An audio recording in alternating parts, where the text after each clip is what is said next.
kartais prireikia patikimo mazgo, kaip pririšti plonesnę virvę prie storesnės.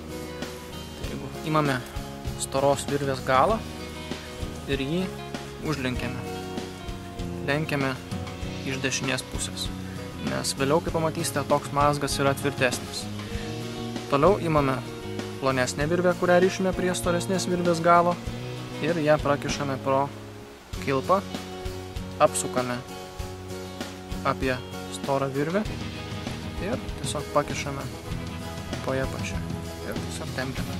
Toks paprastas mazgas, kuris lengvai po to atsiriša, bet šiaip jo ištraukti nepavyksta. Jis laiko tvirtai. O atrišti, kaip matau, elementariai galime. Dar vienas būdas surišti kartu dviejų virvių galus yra naudojant taip vadinamą žvejo mazgą. Ką mes darome, tai tiesiog sugretiname dvi virves, dviejų virvių galus ir imame vieną virvę ir aplink tą virvę rišame paprastą mazgą. Jį užtempiame.